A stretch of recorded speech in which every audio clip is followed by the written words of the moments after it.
हम आपके fifth semester का डिजिटल कम्युनिकेशन सब्जेक्ट देख रहे थे और जिसमें आपने पिछली क्लास में मल्टीप्लेक्सिंग देखा। मल्टीप्लेक्सिंग में हम बेसिकली क्या देख रहे थे कि बहुत सारे सिग्नल जो हैं, ठीक है, उसको हम मर्ज करके एक ही चैनल में सेंड कर रहे थे और फिर उसको लास्ट में रिसीवर में हम उसको डीमॉड्यूलेट कर रहे थे, ठीक है, और जिससे हम ओरिजिनल सिग्नल वापस पा रहे थे। अच्छा, ये इसमें मैंने पिछली क्लास के पहले आपको मल्टीप्लेक्सिंग के पहले मैंने आपको इसीलिए जो पिछली से पिछली क्लास थी उसमें मैंने आपको मॉड्यूलेशन कराया था, समझाया था। तो क्योंकि मॉड्यूलेशन और उसमें फिर हमने डीमॉड्यूलेशन भी देखा था, तो वो जो है आपका इस मल्टीप्लेक्सिंग और डीमल्टीप्लेक्सिंग से काफ़ी रिलेटेड है। प्रोसेस बेसिकली सेम ही थी, तो इसलिए मैंने आपको उसके पहले मॉड्यूलेशन भी समझाया था। अब पिछली क्लास में हमने पहले मल्टीप्लेक्सिंग से स्टार्ट किया था, उसके बाद हम क्लासिफिकेशन ऑफ मल्टीप्लेक्सिंग तक आए थे, जिसमें हमने बेसिकली देखा था कि भाई मल्टीप्लेक्सिंग जो होती है एनालॉग मल्टीप्लेक्सिंग होती है और डिजिटल मल्टीप्लेक्सिंग होती है। और टोटल हमने बताए थे कि मल्टीप्लेक्सिंग जो होती है उससे क्लासिफिकेशन 3 टाइप का होता है। क्या क्या होता था? FDM, WDM और TDM, ठीक है। आज हम उसको थोड़ा सा एलाबोरेट करेंगे।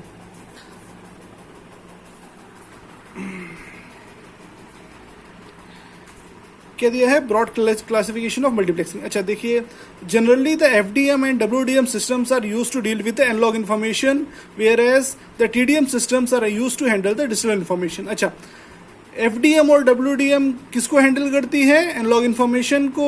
और TDM किसको हैंडल करता है? डिजिटल इन्फॉर्मेशन को, ठीक है। इन FDM many signals are transmitted simultaneously where each signal occupies a different frequency slot within a common bandwidth। अच्छा, इस चीज़ को भी आप 8th सेम में या इस बार शायद वो 5th सेम में आ गया आपका सब्जेक्ट एडवांस कम्युनिकेशन सिस्टम, उसमें भी आप देखेंगे कि जब अपन फ्रीक्वेंसी डिवीजन मल्टीप्लेक्सिंग में अपन बेसिकली करते क्या है, सिग्नल्स को अपन अलग अलग फ्रीक्वेंसी में सेंड करते हैं एक कॉमन बैंडविड्थ में, ठीक है। अच्छा, इन TDM में क्या है? In TDM the signals are not transmitted at a time, instead they are transmitted in different time slots.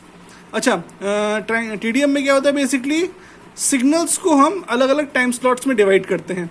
अच्छा, टाइम स्लॉट्स के अलावा इसमें क्या होता है? 2 टाइम स्लॉट्स के बीच में हल्का सा गैप भी रखा जाता है, ठीक है। और अब थोड़ा डिटेल में देखते हैं क्या दिया है। Basic type of multiplexing 3 type की होती है। पहला FDM, frequency division multiplexing. Second होता है आपका TDM, टाइम डिवीजन मल्टीप्लेक्सिंग। और थर्ड होता है आपका WDM, वेवलेंथ डिवीजन मल्टीप्लेक्सिंग, ठीक है। फर्स्ट स्टार्ट करते हैं अपन फ्रीक्वेंसी डिवीजन मल्टीप्लेक्सिंग। अच्छा, मैं इसकी जो डायग्राम्स है आपको अलग से सेंड कर दूंगा, ठीक है। Another method of transmitting several baseband signals simultaneously is frequency division multiplexing or FDM. In FDM, various signals are multiplexed by sharing the channel bandwidth. In fact, the spectrum of each message is shifted to a specific band not occupied by another signal. Thus, the information of various signals is located in non-overlapping frequency bands of channel. In a way, TDM and FDM are duals of each other. अच्छा, इसमें basically क्या होता है कि आप हर signal को अलग अलग फ्रीक्वेंसी देते हैं। तो अलग अलग फ्रीक्वेंसी बैंड अगर हर सिग्नल का होता है तो क्या एक दूसरे को ओवरलैप नहीं करेगा। ये सिग्नल जो है ये इसी फ्रीक्वेंसी पे जाएगा, दूसरा सिग्नल जो है वो दूसरी फ्रीक्वेंसी पे जाएगा, ठीक है। The operation of FDM is based on sharing the available bandwidth of a communication channel among the signals be transmitted. अच्छा, इसमें FDM में बेसिकली क्या होता है कि जो भी बैंडविड्थ हमको दिया गया है ना, अवेलेबल है हमारे कम्युनिकेशन चैनल में, उसका हम पूरा इस्तेमाल कर लें, उसमें अलग अलग फ्रीक्वेंसी के चैनल जो है हम सेंड कर सके। This means that many signals are transmitted simultaneously with each signal occupying a different frequency slot within a common bandwidth. यानी बैंडविड्थ हमारा एक ही है, लेकिन हर सिग्नल को हमने एक अलग फ्रीक्वेंसी स्लॉट दे दिया गया। स्लॉट यानी उसको अपना एक अलग क्षेत्र दे दिया गया। क्षेत्र यानी कि एक सिग्नल जो है वो उसी फ्रीक्वेंसी पे मूव करेगा, ठीक है।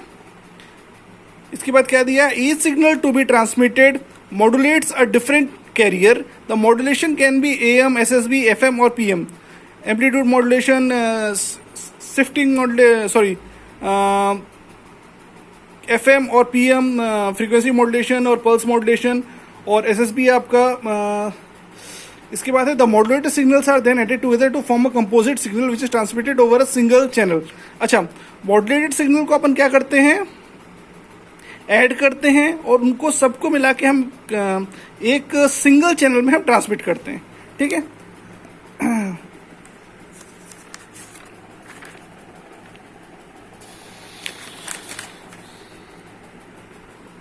ठीक है। The spectrum of composite FDM signal has been shown in figure. अच्छा, ये बेसिकली इसका डायग्राम हुआ। ठीक है, डिफरेंट टाइप के सिग्नल्स हैं। ठीक है, उनको हमने डिफरेंट डिफरेंट फ्रीक्वेंसी में हम सेंड करने, जैसे इसको FC1 में किया, इसको FC2 में किया, FC3 में किया, FCN तक किया। ठीक है, फिर हम सबको मिक्स करके एक साथ हम उसको एक ही चैनल में हम करके भेज रहे हैं उसको। ठीक है, बेसिकली TDM भी थोड़ा सा इसी टाइप का होता है। अब आया आपका FDM transmitter, shows the block diagram of FDM transmitter. The signals which are to be multiplexed will each modulate a separate carrier. The type of modulation can be AM, SSB, FM or PM. The modulated signals are then added together to form a complex signal which is transmitted over a single channel. यानी अलग अलग signal जो अलग अलग frequency slot हमने ले रहे हैं उसमें जा रहे हैं, उन सबको मिला के कॉम्प्लेक्स सिग्नल बना के एक ही चैनल पे, जो सिंगल चैनल यहाँ दिया बोला गया है वो आपका बेसिकली कम्युनिकेशन चैनल है। ठीक है, उसमें हम सेंड करेंगे। इसके बाद दिया है working operation of FDM transmitter. अच्छा, ट्रांसमीटर के एंड पे क्या काम होगा, each signal modulates a separate carrier, यानी हर सिग्नल का अपना एक अलग कैरियर होगा। The modulator outputs will contain the side bands of the corresponding signal, यानी मॉड्यूलेटर का जो आउटपुट होगा उसमें उसी सिग्नल का साइड बैंड होगा। The modulator outputs are added together in a linear mixer और एडर। अच्छा, ये देखिए, ये इसका मिक्सर और एडर, यानी सारे के सारे डिफरेंट फ्रीक्वेंसी में आ रहे हुए जो सिग्नल है वो आके यहाँ पर मिक्स होंगे और एक ही कम्युनिकेशन चैनल में सेंड होंगे। ये कौन सा एंड है आपका, ट्रांसमीटर एंड है। The modulator outputs are added together in a linear mixer और adder. The linear mixer is different from the normal mixer. Here the sum and different frequency components are not produced but only the algebraic addition of the modulated outputs will take place.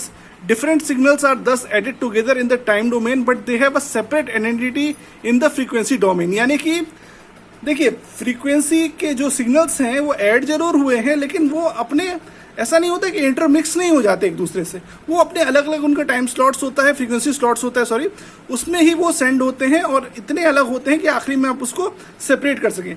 वो आगे हम receiver and में देखेंगे उस चीज़ को। Different signals are thus added together in the time domain but they have a separate identity in the frequency domain. This is shown in figure 12.4। The composite signal at the output of the mixer is transmitted over the single communication channel. ये इसका single communication channel है, एक ही communication channel में सारे के सारे जो हैं हम मिक्स करके सेंड कर रहे हैं। This signal can be use to modulate a radio transmitter if the FDM signal is to be transmitted through air. अच्छा, इसीलिए मैंने आपको इसकी पिछली क्लास में पिछली क्लास में मैंने आपको मॉड्यूलेशन समझाया था। अच्छा, रेडियो ट्रांसमीटर वगैरह में इसका हम इस्तेमाल कर रहे हैं, FDM वगैरह का। इसमें इसके द्वारा बेसिकली क्या हो रहा है कि भैया हमारा जो सिग्नल है उसकी स्ट्रेंथ हम काफ़ी बढ़ा पा रहे हैं और अलग अलग। अच्छा, कई बार आप लोगों ने देखा होगा रेडियो वगैरह आप यूज़ करते हो, उसमें 92.7 FM आता है, 94.5, ये अलग अलग टाइप के FM आते हैं। ठीक है, आते वो आपके एक ही रेडियो में। ठीक है, तो अलग अलग सिग्नल्स को सेंड करके वो आपके एक ही मिक्सर में, मतलब एक ही चैनल में आपके सेंड कर देता है। यानी रेडियो तो आप एक ही यूज़ करते हैं ना, जैसे कि मोबाइल वगैरह में भी आप सुनते होंगे, उसमें तो आप एक ही रेडियो एक ही मोबाइल यूज़ करते हैं, लेकिन उसमें आपको अलग अलग चैनल आप यूज़ कर पा रहे हैं, देख पा रहे हैं। 92.7 हो जाता है, 94.5 होता है, और भी अलग अलग टाइप के जो चैनल हैं। ठीक है, अच्छा, इसमें देखिए अगला हुआ आपका इसी में FDM receiver. The block diagram of an FDM receiver has been shown in figure. The composite signal is applied to a group of band pass filter BPF. Each BPF has a center frequency corresponding to one of the carriers. The BPF have an adequate bandwidth to pass all the channel information without any distortion. अच्छा, ये देखिए channel यहाँ से आया, ठीक है, इसके बाद आपका BPF ये बैंड पास फिल्टर है, फिर यहाँ पर क्या होगा, डीमॉड्यूलेट होगा। ठीक है, इसीलिए मैंने आपको इसकी पिछली क्लास में मैंने आपको मॉड्यूलेशन और डीमॉड्यूलेशन बताया था। ठीक है, यहाँ से यानी ओरिजिनल सिग्नल जो है अपना यहाँ पर रिकवर हो जाएगा। ठीक है, हम बीच में उसको क्या करते थे, कैरियर वेव को मिक्स करते थे किसके साथ, हमारे ऑडियो सिग्नल के साथ, ओरिजिनल ऑडियो सिग्नल के साथ, ठीक है। हम उसको मॉड्यूलेट कर देते, उसको सेंड कर देते, ठीक है। और हमारा जो रिसीवर एंड होता था वहां पर हम उसको क्या करते थे, डीमॉड्यूलेट करते थे। डीमॉड्यूलेट का मतलब क्या होता था कि कैरियर सिग्नल को हम अपने ऑडियो सिग्नल से अलग करते थे, ठीक है, जिससे कि हमको ओरिजिनल ऑडियो सिग्नल जो है यहाँ पर हमको लास्ट में मिल जाता था, ठीक है। The BBF have an adequate bandwidth to pass all the channel information without any distortion. Each filter will pass only its channel and reject all other channels. ठीक है, तो हर जो आपका क्या कहना चाहिए हर आपका जो फिल्टर होगा उसमें सिर्फ आपका ही चैनल दिखाई देगा। यानी कि जैसे कि मान लीजिए आप 92.7 आप ऑपरेट करते हैं, तो ऐसा नहीं होता कि 92.7 FM आपने स्टार्ट किया तो उसमें 94.5 भी आ रहा है, 98.7 भी आ रहा है, नहीं, आपका 92.7 आप लगा रहे हो तो फिल्टर करके वो सिर्फ उसी को दिखाएगा। ऑब्वियसली जैसे कि आप टीवी वगैरह में भी आप देख सकते हैं, आप एक चैनल आप लगाते हो तो वही चैनल आता है, बाकी सारे चैनलों को वो क्या कर देता है, अलग कर देता है, ठीक है, फिल्टर करके। The channel demodulator then removes the carrier and recovers the original signal back. इसीलिए मैंने आपको मॉड्यूलेशन आपको पिछले से पिछली क्लास में बताया था, उसका बेसिक यही था कि चैनल डिमॉड्यूलेटर यहाँ पर यानी रिसीवर क्या काम करेगा, कैरियर को अलग कर देगा और ओरिजिनल सिग्नल को दोबारा वैसे का वैसा पालेगा। ओरिजिनल सिग्नल यानी क्या, ओरिजिनल आपका ऑडियो सिग्नल हो सकता है या वीडियो सिग्नल हो सकता है, ठीक है। आज के लिए इतना ही, थैंक यू।